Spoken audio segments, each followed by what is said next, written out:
بسم اللہ الرحمن الرحیم۔ السلام علیکم ورحمۃ اللہ وبرکاتہ۔ میں ہوں سید بابر شاہ گیلانی اور آپ دیکھ رہے ہیں کامیاب رمضان سیزن 5 ایپیسوڈ 6۔ کامیاب رمضان بلا شبہ یہی ہے کہ ہم کامیاب رمضان میں کامیابی کیسے حاصل کر سکتے ہیں۔ یہ سب کچھ جاننے کے لیے ہم یہاں پر محفل سجاتے ہیں جس سے ہماری روحانیت کو تقویت ملتی ہے، ہمارا ظاہر پاک ہوتا ہے اور باطن پاک ہوتا ہے۔ کیوں کہ ہم اہل محبت کی محفل کو جب اپناتے ہیں، ان کی محافل میں جب شرکت کرتے ہیں تو ان کی محافل میں شرکت کرنے کی برکت یہ ہوتی ہے کہ ہمارا ایمان تازہ ہوتا ہے، ہماری روحانیت عروج پر جاتی ہے اور ہماری روحانیت کو تقویت ملتی ہے۔ اہل محبت چراغ سے چراغ جلاتے ہوئے ان کی جو محبت ہے اس کی روشنی ہم تک پہنچتی ہے اور اس روشنی سے ہمارا ظاہر پاک ہوتا ہے، ہمارا باطن پاک ہوتا ہے۔ اسی لیے کہتے ہیں کہ اچھے لوگوں کی محفل میں بیٹھنا چاہیے اور اچھے لوگوں کی محفل اللہ اکبر۔ بزرگ فرماتے ہیں کہ یک زمانہ صحبت با اولیاء بہتر صد سال عبادت بے ریا، کہ اچھے لوگوں کی محفل اور اولیاء کرام کی محفل ایسی ہے کہ ایک لمحہ ان کی محفل میں بیٹھنا یہ 1000 سال عبادت جو کہ ریاکاری سے پاک ہو اس سے بہت بہتر ہے۔ کیوں کہ وہ اصل طریقہ جو محبت کا طریقہ ہے وہ طریقہ سکھایا کرتے ہیں، اور اہل محبت کی محفل میں بیٹھنا، ان کی محفل میسر آ جانا یہ کسی نعمت سے کم نہیں ہے۔ اور جو ان محافل میں شرکت کرتے ہیں اللہ عز و جل ان کو توفیق عطا فرماتا ہے۔ بلا شبہ وہ خوش نصیب لوگ ہیں کہ جو ان محافل سے اپنے ظاہر اور باطن کو پاک کرتے ہیں، اور قدردان ہیں وہ جو اس محفل سے موتی سمیٹ کر اپنی بیاض میں سجا کر رکھتے ہیں اور ضرورت پڑنے پر وہ اس سے روشنی لیتے ہیں، نہ صرف خود اس سے مستفیض ہوتے ہیں بلکہ دو عالم کو اس سے روشن کرتے ہیں، اپنے ظاہر کو بھی پاک کرتے ہیں، باطن کو بھی پاک کرتے ہیں، اپنے ارد گرد کے لوگوں کو بھی فیض دیتے ہیں، اور اس کے بعد جب اس دنیا سے جاتے ہیں تو وہ اس روشنی کو لے کر جاتے ہیں، وہ محبت کی روشنی جو کہ دنیا میں بھی کام آتی ہے اور آخرت میں بھی کام آتی ہے۔ یہ محبت کی روشنی ملتی کہاں سے ہے؟ یہ محبت کی ابتدا ہوئی کہاں سے؟ یہ محبت کی ابتدا اس دنیا کی ابتدا کب ہوئی کہ جب نبی پاک صلی اللہ تعالی علیہ وسلم کو اللہ تبارک و تعالی نے مبعوث فرمایا، اور قرآن میں فرمایا کہ لقد من اللہ علی المؤمنین اذ بعث فیہم رسولا، کہ اللہ نے مومنین پر احسان فرمایا ہے کہ جب ان میں اپنا محبوب بھیجا ہے۔ کون کسی کو اپنا محبوب دیتا ہے؟ لیکن یہ وہ محبوب ہیں کہ جن کے لیے یہ بزم دنیا سجائی گئی ہے، اور یہ بزم دنیا سجا کر اللہ نے قرآن میں فرمایا کہ ان اللہ و ملائکتہ یصلون علی النبی، کہ بے شک اللہ اور اس کے پاک فرشتے نبی پاک صلی اللہ علیہ وسلم پر درود بھیجتے ہیں۔ یا ایھا الذین آمنوا صلوا علیہ وسلموا تسلیما، کہ اے ایمان والو تم بھی درود اور خوب سلام پڑھو۔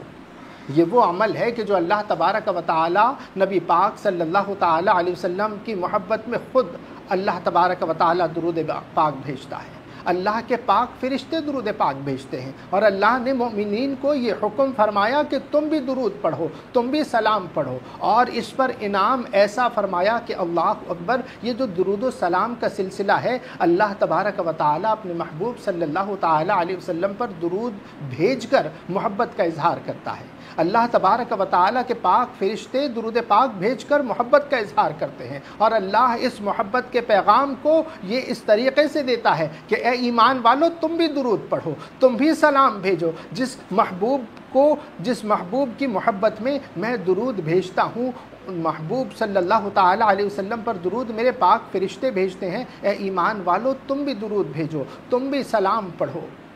اس سے فائدہ کیا ہوتا ہے؟ اس سے فائدہ یہ ہوتا ہے کہ اللہ تبارک و تعالی جس طرح سے حکم فرماتا ہے یہ سلامتی کا حکم ہے، یہ محبت کا حکم ہے۔ اور محبت کیا ہے؟ یہ محبت ایمان کی اصل ہے اور یہی روحانیت کی ابتدا ہے۔ یہی محبت کی لو دنیا میں بھی ہمیں روشن کرتی ہے، آخرت میں بھی ہمیں روشن کرتی ہے۔ اور جو ایک مرتبہ درود پاک پڑھتا ہے، اللہ کے محبوب صلی اللہ علیہ وسلم فرماتے ہیں کہ جو ایک مرتبہ درود پاک پڑھتا ہے اللہ اس پر 10 رحمتیں نازل فرماتا ہے، اللہ اس کے 10 گناہ معاف فرماتا ہے، اللہ اس کے 10 درجات بلند فرماتا ہے۔ اللہ اکبر۔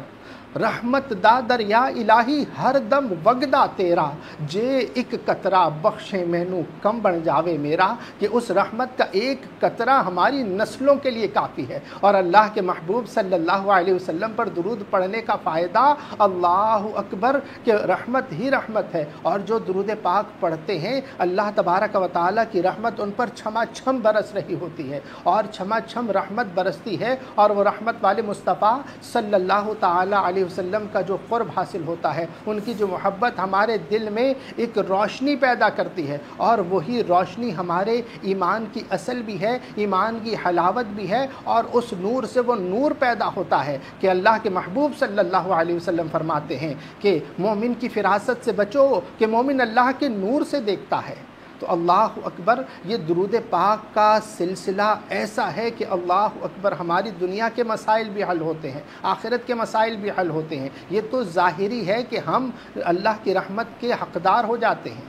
اب باطنی کیا ہے؟ اللہ کے محبوب صلی اللہ تعالیٰ علیہ وسلم فرماتے ہیں کہ میں اہل محبت کا درود خود سنتا ہوں اور میں انہیں پہچانتا ہوں۔ اللہ اکبر، جب ہم درود پاک محبت میں گم ہو کر محبوب صلی اللہ تعالیٰ علیہ وسلم کی محبت میں درود پاک پڑھیں گے۔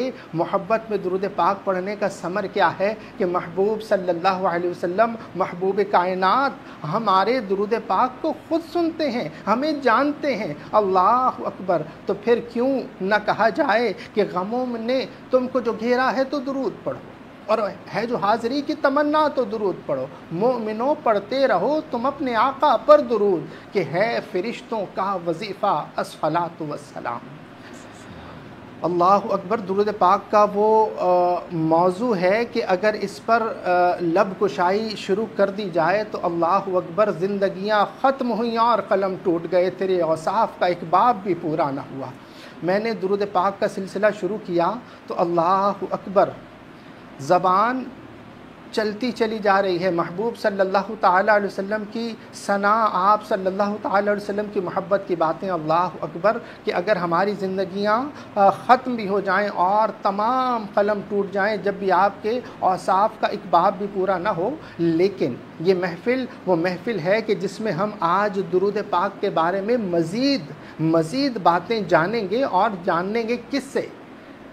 رونق محفل ڈاکٹر عبدالواجد شاذلی صاحب سے، کہ وہ ہمیں درود پاک کی روحانیت کے حوالے سے تعلیم فرمائیں گے۔ آج ان سے ہم درود پاک کے حوالے سے سوالات کیے جائیں گے، اور وہ محبت کے جو موتی ارشاد فرمائیں گے۔ اللہ اکبر، جو درود پاک کی روحانیت کے پہلو بیان کریں گے، اللہ اکبر ہماری روح تازہ ہو جائے گی، اور جو اس کے باطن کے پردے وہ اٹھاتے چلے جائیں گے، ہم جھومتے چلے جائیں گے۔ تو میں بہت زیادہ مخل نہیں ہوں گا اور میں متوجہ ہوں گا ڈاکٹر صاحب کی جانب۔ ڈاکٹر صاحب السلام علیکم ورحمۃ اللہ وبرکاتہ۔ وعلیکم السلام ورحمۃ اللہ وبرکاتہ۔ حضور، درود پاک کا آج موضوع ہے، اور ایسا موضوع ہے کہ اللہ اکبر اس کی ابتدا سے ہی روح تازہ ہو گئی، اور میں بہت ہی زیادہ ٹائم لے گیا درود پاک کے حوالے سے۔ تو آج آپ درود پاک کے حوالے سے کچھ ارشاد فرمائیے کہ درود پاک پڑھنے سے ہمیں کیا ملتا ہے؟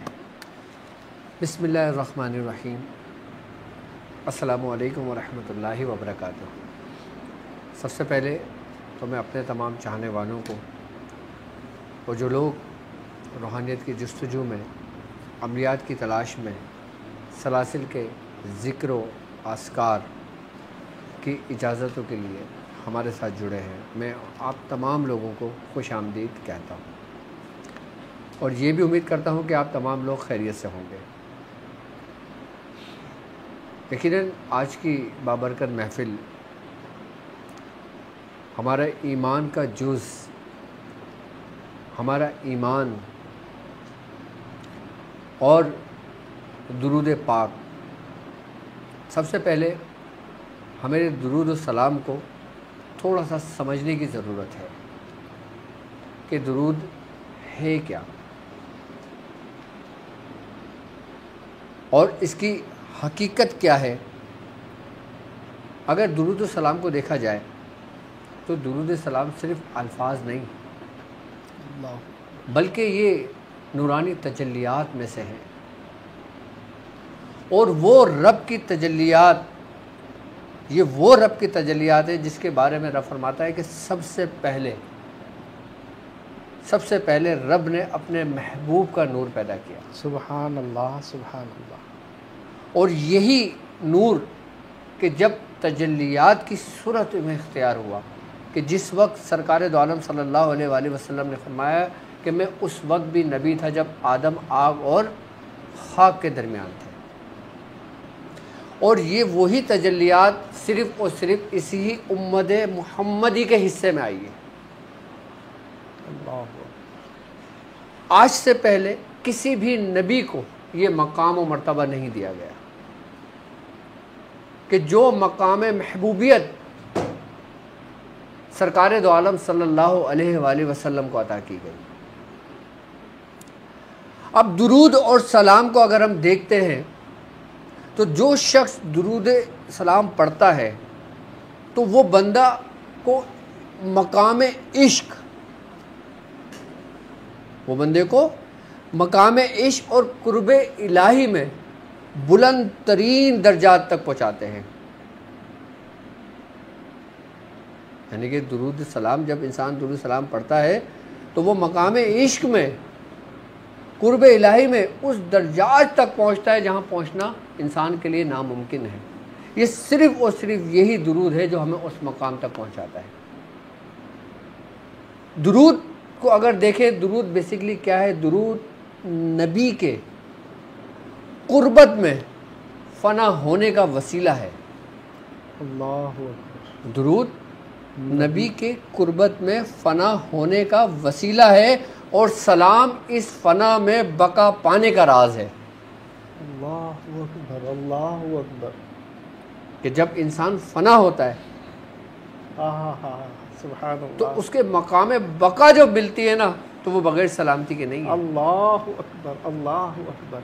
تو فنا اتنا تو ہو جاؤں کہ تیری ذات میں آقا، مجھے جو دیکھ لے اس کو تیرا دیدار ہو جائے، تیرا دیدار ہو جائے۔ اللہ اکبر، اللہ اکبر۔ روحوں، دلوں کا سکون اللہ کے ذکر میں ہے، بلا شبہ، بلا شبہ۔ لیکن اس سکون کا قرار درود میں ہے۔ سبحان اللہ، سبحان اللہ، سبحان اللہ، سبحان اللہ۔ یعنی کہ اگر تمہیں سکون ہے اور قرار نہیں ہے تو تم نامکمل ہو۔ اللہ اکبر، اللہ اکبر، بلا شبہ۔ ہر سکون کو قرار چاہیے، سبحان اور ہر قرار کو وصل یار چاہیے۔ سبحان اللہ، سبحان اللہ۔ تو اسی لیے درود کا جو واو ہے نا، واو، یہ وصل حقیقت ہی ہے۔ اللہ اکبر، حقیقت کا ملنا ہے۔ حقیقت کا ملنا ہے۔ حقیقت اس وقت تمہیں ملے گی کہ جب تم رب کی محبت کے ساتھ درود پیش کرتے ہو۔ اللہ اکبر، اللہ اکبر۔ کیوں؟ کیونکہ سرکار دو عالم صلی اللہ علیہ وآلہ وسلم کا فرمان عالی شان ہے۔ آپ نے حضرت انس رضی اللہ تعالیٰ عنہ فرماتے ہیں کہ رسول اللہ صلی اللہ علیہ وآلہ وسلم نے فرمایا کہ جو مجھ پر ایک بار درود بھیجتا ہے، ایک بار درود بھیجتا ہے، صرف ایک بار درود بھیجتا ہے، اللہ تبارک و تعالیٰ اس کے 10 گناہوں کو معاف کرتا ہے۔ اللہ اکبر، اللہ کتنے؟ اکبر۔ 10 گناہ، 10 گناہوں کو معاف کرتا ہے، اور اس کے درجات میں 10 بلندیاں عطا فرماتا ہے۔ اللہ اکبر، اللہ اکبر۔ یعنی کہ اس کے درجات میں 10 بلندیاں عطا فرماتا ہے، اور اس کے لیے 10 نعمتوں کے دروازے کھولتا ہے۔ 10 نعمتوں کے دروازے کھلتے ہیں۔ بزرگ فرماتے ہیں وہ 10 نعمتیں کیا ہیں؟ کیا ہیں وہ 10 نعمتیں؟ سب سے بڑی بات ہے باطن کی پاکیزگی۔ اللہ اکبر، اللہ اکبر۔ کیا؟ باطن کی پاکیزگی۔ درود ہمارے باطن کو پاک کرتا ہے۔ سبحان اللہ، سبحان اللہ۔ اور باطن اسی وقت پاک ہوگا کہ جب گناہوں سے ہمارا دل صاف ہوگا۔ سبحان حضور اللہ۔ کا ارشاد کہ 10 گناہ معاف ہوئے۔ 10 گنا مٹائے. اب جب 10 گنا مٹائے تو ہمارا قلب صاف ہوا, سبحان اللہ. اور جب قلب صاف ہوا تو باطن کی باری آئی, اللہ باطن کی پاکیزگی, یعنی کہ وہ نعمت اس کو عطا کی گئی. دوسرا کہ محبت کی انتہا. محبت کی انتہا. تیسرا قربت کی انتہا, یعنی کہ قرب کی انتہا. اللہ اکبر. محبت کی بھی انتہا اور قرب کی بھی انتہا. انتہا. اور سلامتی کی بھی انتہا. اللہ اکبر. اللہ اکبر. سبحان اللہ. اور رحمت کی بھی انتہا. اللہ اکبر. اللہ اکبر. اور دنیاوی نعمتوں کی انتہا. سبحان اللہ. سبحان اللہ. اب دنیاوی نعمتوں میں عزت کی انتہا, دولت کی انتہا, مقبولیت کی شہرت کی انتہا, سبحان اللہ. رزق میں کشادگی کی انتہا. اللہ. اور سب سے بڑی بات, اس امت کو جس چیز کی ضرورت ہے وہ ہے شفا کی انتہا. سبحان اللہ. سبحان اللہ. شفا. سبحان اللہ. سبحان کس کی انتہا؟ شفا کی انتہا. شفا کی انتہا. اور پھر جو مومنین کا ہتھیار ہے, جو مومنین کا خزانہ ہے, جو خاص اہل معرفت کے لیے ہے, وہ ہے معرفت کی انتہا.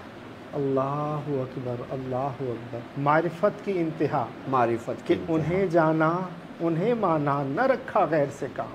للہ الحمد میں دنیا سے مسلمان. صرف درود پڑھنے کا یہ کمال ہے. اللہ اکبر. حضرت یہ جو 10 نعمتیں ہیں, اس کے بعد ایک انسان کی ضرورت پوری. اور سب سے بڑی بات ہے کہ درود ابراہیمی تمام درودوں کا سردار اور تمام درودوں میں سب سے افضل ہے. تمام درودوں میں افضل ہے, تمام درودوں کا سردار ہے. سردار ہے درود ابراہیمی.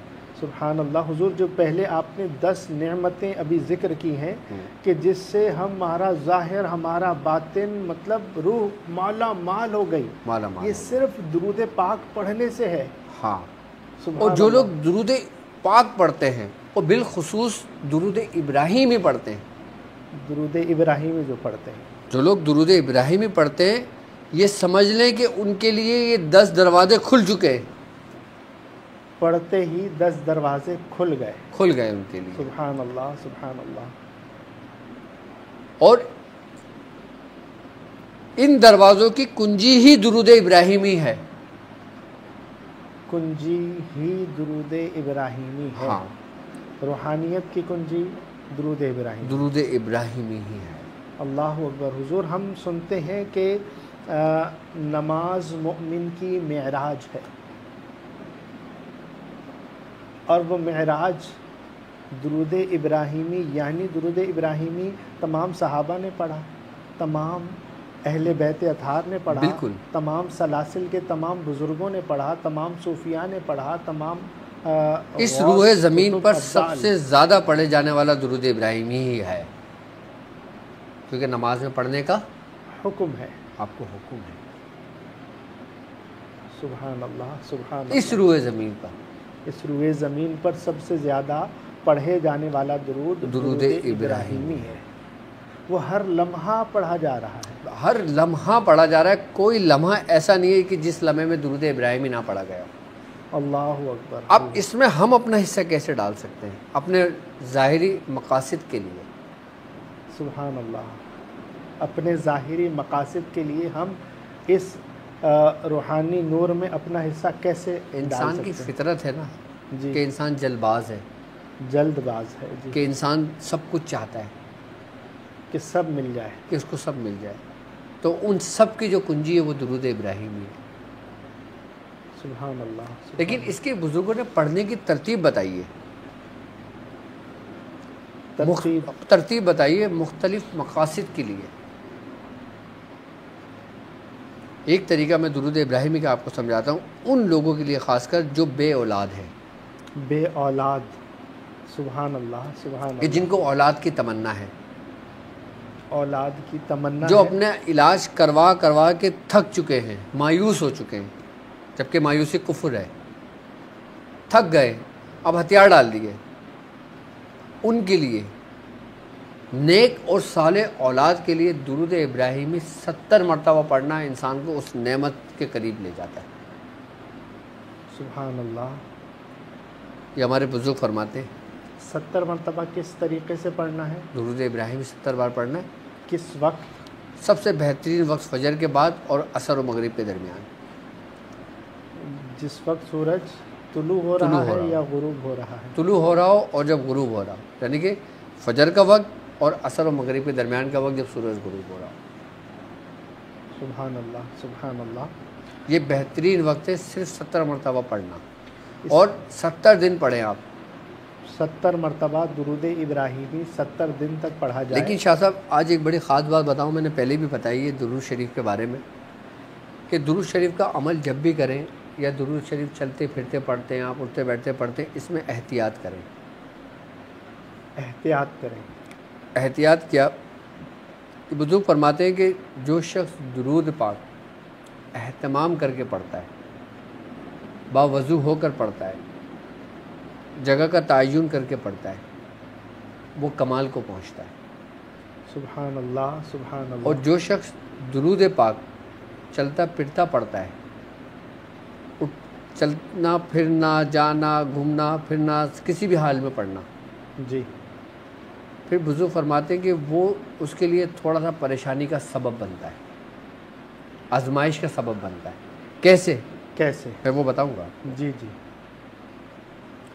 بزرگ فرماتے ہیں کہ جب انسان درود پاک پڑھتا ہے، ہمیں احادیث میں بھی ملتا ہے کہ جب انسان درود پاک پڑھتا ہے تو ایک فرشتہ کہ جو ایک پرندے کی صورت میں ہے، وہ اس شخص کے پاس پہنچتا ہے، اور وہ جب درود پڑھتا ہے تو وہ موتی کی صورت اختیار کرتا ہے، اور وہ پرندہ اس موتی کو اپنی چونچ میں سمو لیتا ہے، اور پھر وہ رب کی بارگاہ کی طرف چل دیتا ہے، حضور کی بارگاہ کی طرف چل دیتا ہے۔ سبحان اللہ۔ تو بزرگ فرماتے ہیں کہ جب تم کسی ایسی جگہ پہ درود پڑھتے ہو کہ جو جگہ پاک نہیں ہے، پاک نہیں ہے، ہاں صحیح ہے، تو فرشتہ تو آتا ہے وہاں پہ، آپ کو درود کا ثواب تو ملتا ہے آپ کو، لیکن اس فرشتے کو جب وہ آتا ہے تو اس کو کراہیت محسوس ہوتی ہے۔ صحیح۔ اسی لیے بزرگ فرماتے ہیں کہ آپ درود پڑھو، جتنا چاہو پڑھو، لیکن اہتمام کر کے۔ صحیح صحیح صحیح۔ چلتے پھرتے پڑھنا، اب آپ کو نہیں معلوم آپ جس گلی سے گزر رہے ہو، جس غلاظت میں آپ کھڑے ہوئے ہو، جس جگہ پہ آپ کھڑے ہوئے ہو، تو پھر انسان آزمائش میں مبتلا ہوتا ہے۔ میں پہلے بھی اپنے چاہنے والوں کو بتا چکا ہوں۔ اچھا، اس میں بھی اختلاف ہے لوگوں کا۔ صحیح، لیکن اکثر صوفیاء نے یہی اکثر صوفیاء فرماتے ہیں کہ آپ درود پڑھو، کثرت سے پڑھو، لیکن اہتمام کے ساتھ۔ لیکن اہتمام کے ساتھ۔ سبحان اللہ۔ حضور اہل کیونکہ یہ وہ عبادت ہے کہ جو عام لوگوں کے لیے نہیں ہے۔ صحیح۔ اگر ناقص پڑھے تو کامل ہو جاتا ہے، ناقص پڑھے تو کامل ہوگا، کامل پڑھے تو اکمل ہو جاتا ہے، سبحان اللہ، سبحان اکمل پڑھے تو وہ مکمل ہو جاتا ہے۔ سبحان اللہ، سبحان اللہ۔ یہ وہ عبادت ہے جو ہر حال میں مقبول بارگاہ ہے، ہر حال میں مقبول بارگاہ ہے، اس میں کوئی شک نہیں ہے کہ میرا درود قبول ہوا نہیں ہوگا۔ سبحان اللہ، سبحان اللہ۔ درود قبول لازمی ہوتا ہے، لیکن وہ جو لوازمات پورا نہ کرنا اور ادب کے جو ملحوظ خاطر نہ رکھنا، ادب ضروری ہے نا، سبحان اللہ، ادب ضروری ہے۔ ادب نہیں ہے تو کچھ بھی نہیں ہے۔ اور بالکل آپ یہ دیکھو آپ کون سی عبادت کر رہے ہو کہ جو فرشتے اور اللہ رب العزت خود درود بھیجتا ہے، بالکل، تو تم کون سا عمل کر رہے ہو کہ وہ جو اللہ کو سب سے زیادہ پسند ہے تمہارا؟ سبحان اللہ، جو اللہ کی سنت ہے، بالکل، جو فرشتوں کی سنت ہے، جو فرشتوں کی سنت، فرشتے پڑھتے ہیں باقاعدہ، سبحان اللہ، سبحان اللہ۔ جو آسمانوں میں روئے زمین میں صدا گونج رہی ہے وہ عرش عظیم میں بھی گونج رہی ہے۔ سبحان اللہ، سبحان اللہ۔ حضور اگر کسی کو درود پاک پڑھتے ہوئے وہ پریشانیاں بھی ختم نہیں ہو رہی تو وہ کیوں نہیں ختم ہو رہی؟ اس کی کوئی خاص وجہ ہے؟ تو پھر وہ اپنے آپ کو تجزیہ کرے کہ اس سے کہاں غلطی ہو رہی ہے، غلطی کہاں پر ہے۔ وہی بات آ گئی جو آپ نے ٹرانسمیشن میں کہی تھی کہ انسان کے اوپر جو آزمائش آتی ہے وہ اس کے اپنے ہاتھوں کی ہاتھوں کمائی کی وجہ سے ہوتی ہے. صحیح. وما اصابتکم مصیبۃ فبما کسبت ایدیکم ویعفو عن کثیر. ہاں، کہ اور جو تمہیں مصیبت پہنچی ہے تمہارے ہاتھوں کا جبکہ درود پڑھنے سے مصیبت تو نہیں پہنچتی، وہ تو دور ہوگی. جی یہی بات. تو اگر ہو رہی ہے تو پھر قرآن تمہیں بتا بھی رہا ہے کہ یہ تمہارے ہاتھوں کا کیا درا اللہ بہت کچھ معاف کر دیتا تو ہے. تم اپنا تجزیہ کرو نا، پھر اپنے آپ کو دیکھو، اپنے اعمال کو دیکھو. حضور بہت سارے لوگ ہم نے دیکھے ہیں، اور چونکہ اہل ظاہر نے، علماء ظاہر نے تو یہ بتایا کہ جواز کی حد یہ ہے کہ جناب جائز ہے، آپ ہر حال میں درود پاک پڑھ سکتے ہیں. بالکل پڑھ سکتے ہیں. لیکن جو اہل باطن ہیں، صوفیہ ہیں، ان کی اکثر کتب میں یہی ہم نے پڑھا، اور بزرگوں کے جو ہم نے صحبت اختیار کی، انہوں نے کہا کہ باقاعدہ ادب اور اہتمام کے ساتھ کہ لسانس بھی آہستہ کے دربار نبی ہے، دربار رسالت، کہ یہ وہ بارگاہ، یہ وہ دربار ہے کہ جہاں پر ہم جیسے کھوٹے سکے بھی چل جاتے ہیں، لیکن وہاں پر ایک چیز ضروری ہے، وہ ادب ہے. ادب ضرور. ادب اگر نہیں ہے تو کچھ بھی نہیں. کچھ بھی نہیں ہے، کچھ بھی نہیں. آپ کی تمام عبادتیں، تمام ریاضتیں، سب کچھ آپ کے منہ پہ دے ماری جائیں گی. تو اچھا، ہمارے ایک مصاحب کی آزمائش کی سب سے بڑی وجہ یہ بھی ہے کہ حضرت جنید بغدادی رحمۃ اللہ علیہ، آپ اپنے مریدوں کے ساتھ جا رہے تھے. صحیح. آپ کو کہیں حضرت بہلول دانا نظر آ گئے. سبحان اللہ. تو آپ بہلول رحمۃ اللہ علیہ کے پیچھے پیچھے چل دی گئی. تو آپ کے ساتھی نے کہا حضور یہ تو دیوانہ ہے، آپ اس دیوانے کے پیچھے کیوں چل رہے ہیں؟ صحیح. آپ نے فرمایا رکو. آپ حضرت بہلول رحمۃ اللہ علیہ سے کہنے لگے السلام علیکم. آپ نے فرمایا وعلیکم السلام. کون؟ فرمایا جنید بغدادی. کہہ رہے وہی بغدادی کہ جس کا بڑا نام ہے؟ آپ نے فرمایا ہاں. تو بہلول رحمۃ اللہ علیہ نے فرمایا کہ کیا تم کھانے کے آداب جانتے ہو؟ کھانے کے آداب جانتے کھانے کے آداب جانتے ہو؟ صحیح. آپ نے فرمایا ہاں حضور جانتا ہوں میں. آپ نے کہا بتاؤ. آپ نے فرمایا کہ لقمے کو تھوڑا تھوڑا چبانا اور صحیح چبانا، اور جب آپ نگل لو پھر دوسرا لقمہ لینا، اس طریقے سے کھانا ادب ہے. تو فرمایا اتنے بڑے مولوی ہو اور کھانے کے ادب نہیں جانتے؟ یہ کہہ کہ آپ چل دیے آگے. آپ پھر پیچھے پیچھے بھاگے.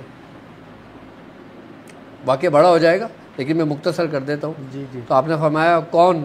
فرمایا میں جنید بغدادی. فرمایا کہ وہی جو کھانے کے ادب نہیں جانتا؟ فرمایا جی وہی جو کھانے کا ادب نہیں جانتا لیکن کھانے کا ادب جاننا چاہتا ہے. تو آپ نے فرمایا اچھا، تو کھانے کا سب سے پہلا ادب یہ ہے کہ لقمہ حلال ہونا چاہیے. اللہ اکبر، اللہ اکبر. اب لقمہ حرام تم کتنے ہی چبا چبا کے کھا لو، وہ تمہارے اندر تاریخ ہی لے کر آئے گا. بسم اللہ پڑھ لو، بسم اللہ پڑھ لو، الحمدللہ پڑھ لو، سنتوں صدقہ کر لو، سب کچھ کر لو، کھا لو، لیکن وہ تمہارے لیے روشنی یا نور نہیں بنے گا. تو کیا نقطہ دیا ہے آپ نے. اللہ اکبر، اللہ اکبر. ہماری دعاؤں کا قبول نہ ہونا، ہماری عبادتوں کا قبول نہ ہونا ایک سب سے بڑی وجہ یہ بھی ہے کہ ہم احتیاط نہیں کرتے. رزق میں بھی احتیاط نہیں ہر کرتے. چیز میں احتیاط ہے، اور ہر چیز کے لوازمات ہیں. بالکل. بزرگ تو یہاں تک کہ کسی کی لائی ہوئی چیز تک نہیں کھایا کرتے تھے. اگر کوئی آپ کی خدمت میں لے کر آتا صحیح تو آپ صدقہ کر دیا کرتے تھے، لیکن جب کوئی آپ کے قریبی اصحاب کوئی لوگ لے کر آتے تو آپ اس میں تناول فرماتے تھے. آپ اس شخص کو دیکھتے تھے کہ لانے والا کون ہے. اللہ اکبر، اللہ اکبر. لانے والا ایک مومن ہے تو آپ قبول کرتے تھے، لانے والا ایک فاسق ہے اس کو صدقہ کر دیا صدقہ کرتے کرتے تھے. تھے. اس میں بھی کیا راز ہے. سبحان اللہ، سبحان بالکل. اللہ. تو حضور جن لوگوں نے ابھی تک درود پاک اس طریقے سے پڑھتے رہے ہیں کہ وہ چلتے پھرتے پڑھتے رہے ہیں، تو ان کے لیے اہتمام کیا جائے. آپ ان کو کیا ارشاد فرمائیں گے؟ کیا درود پاک پڑھنے سے رجعت ہو سکتی ہے؟ ہاں، اگر وہ ایسی جگہ اہتمام کرتا ہے کہ جو جگہ پاک نہیں ہے. صحیح. جو جگہ پاک نہیں ہے، ہاں، تو وہ آزمائش میں ہو سکتا ہے. اس لیے مسجد میں کثرت سے پڑھو، گھر میں ہو پاکیزگی جگہ پہ جہاں پر تم عبادت ذکر و اذکار کرتے ہو وہاں کثرت سے پڑھو. سبحان اللہ. جیسے کہ وہ ہم سنتے ہیں صحت کے اصولوں میں کہ تھوڑا کھائیے اچھا کھائیے. اچھا کھائیں گے. تو یہاں پر بھی ہے کہ تھوڑا پڑھیں لیکن ایسا محبت والوں کی طرح ادب کے ساتھ پڑھیں. ادب کے ساتھ پڑھیں کہ وہ نبی پاک صلی اللہ علیہ وسلم فرماتے ہیں نا کہ اسمع صلاۃ اہل محبتی، کہ میں خود سنتا ہوں درود اہل محبت کا، وَأَعْرِفُهُمْ، اور میں ان کو جانتا ہوں. میں جانتا ہوں. اور یہاں تک کہ ہم گناہ گار بھی اگر درود پڑھیں نا تو وہ حضور تک پہنچایا جاتا ہے.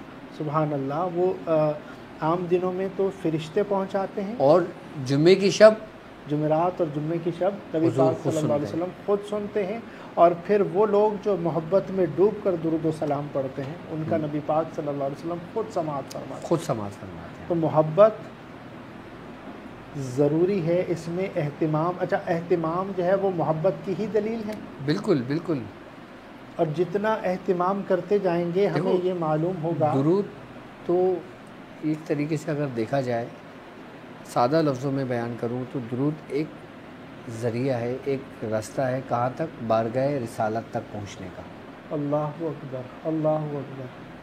اب جو شخص اس با برکت اور ایک معتبر جگہ کا تعین کرے اور وہاں کا سفر کرے، اس دربار میں جانے کا کرے، تو وہ کس اہتمام کے ساتھ کرے گا؟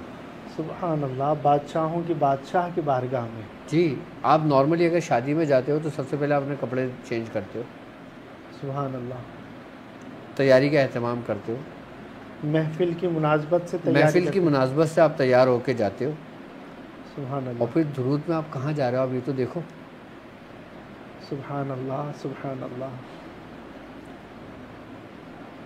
اور بزرگ فرماتے ہیں کہ جو شخص 170 مرتبہ درود ابراہیمی کثرت سے پڑھتا ہے، 170 مرتبہ پابندی کے ساتھ پڑھتا ہے، تو بزرگ فرماتے ہیں کہ سرکار دو عالم صلی اللہ علیہ وآلہ وسلم کی زیارت سے مستفیض ہو جاتا ہے.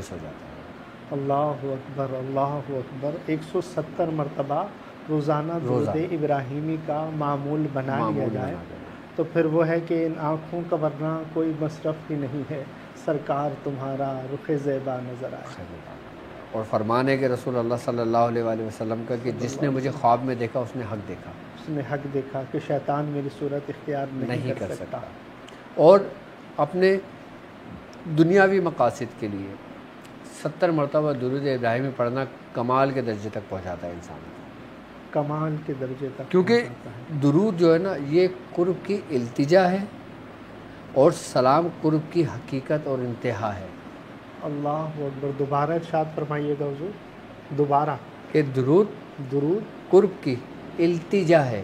اللہ اکبر، اللہ اکبر. اور سلام قرب کی انتہا ہے، اس کی حقیقت ہے. درود التجا ہے اور سلام انتہا ہے قرب کی. سبحان اللہ، سبحان اللہ. قربان جاؤں، کیا نقطہ بیان کیا. تو انسان مقبول بارگاہ ہو گیا. سبحان اللہ. معرفت کی انتہا جو 10ویں نعمت ہے، سبحان اللہ. سب دروازے کھل جاتے ہیں. ایک دروازہ کھلا، 9 دروازے کھلے ہوئے. سبحان اللہ، سبحان اللہ. صرف ایک دروازہ بند ہے.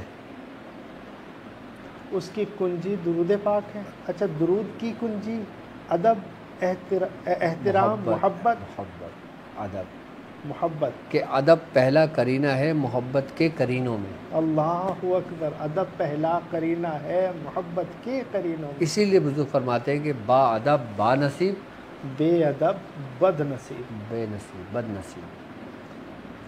تو یہاں پر با ادب ہو کر آنا یہ سب سے ضروری ہے. اور بزرگ جب احادیث پڑھا رہے ہوتے تھے، ایک بزرگ کا واقعہ کہ وہ اور الحمدللہ حدیث پڑھا رہے تھے.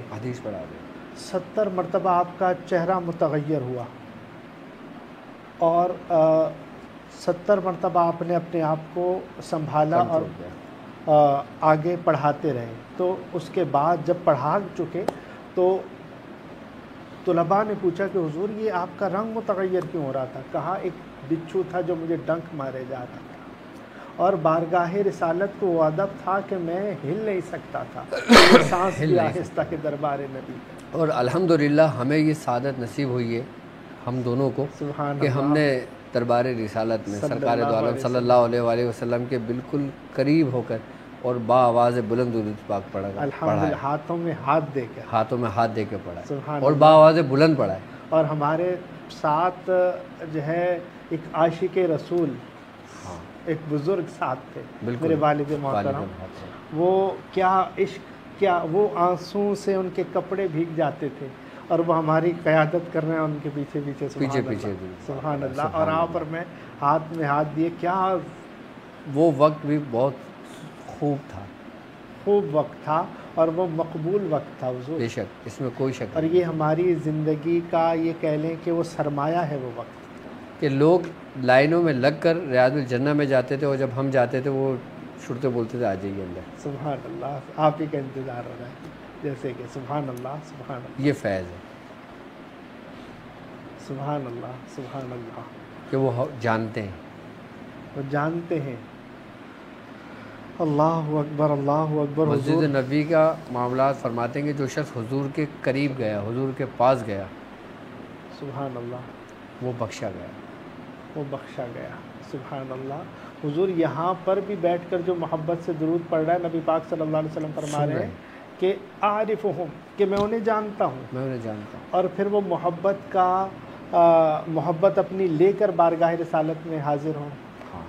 سبحان اللہ. تو نبی پاک صلی اللہ علیہ وسلم غلاموں کو جانتے بھی ہیں، ان کے ناموں سے جانتے ہیں، ناموں سے جانتے، کیونکہ ان کا نام ان بارگاہ رسالت میں. اب میں آپ کو ایک بات بتاؤں. ابھی میں مسجد نبی میں تھا تو میں نے نماز پڑھی.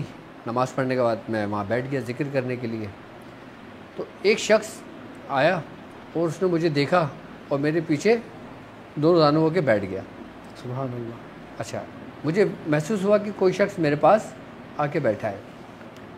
اس نے جب میں نے اس کی طرف دیکھا تو اس نے ہاتھ ملایا اور دست بوسی کی. میں نے کہا آپ کون؟ کہہ رہا ہے میں اسپین سے آیا ہوں آپ کے پاس. جب مجھے پتہ لگا کہ آپ یہاں پہ آئے ہوں مسجد نبی میں، تو میں نے کہا تم نے مجھے کیسے ڈھونڈا؟ کہہ رہا ہے میں کل یہاں پہنچا ہوں اور میں نے حضور کی بارگاہ میں عرض کیا تھا کہ مجھے ڈاکٹر صاحب سے ملنا ہے. سبحان اللہ، سبحان اللہ. اور کہا کہ میں وہاں سے پھر مسجد نبی کے گیٹ پہ جہاں میں بیٹھا تھا وہاں سے میری ملاقات ہوئی اور پھر اس کے کچھ معاملات تھے، روحانی معاملات. کوئی دنیاوی معاملات کے لیے نہیں آیا تھا وہ شخص، دنیا کے لیے نہیں آیا تھا.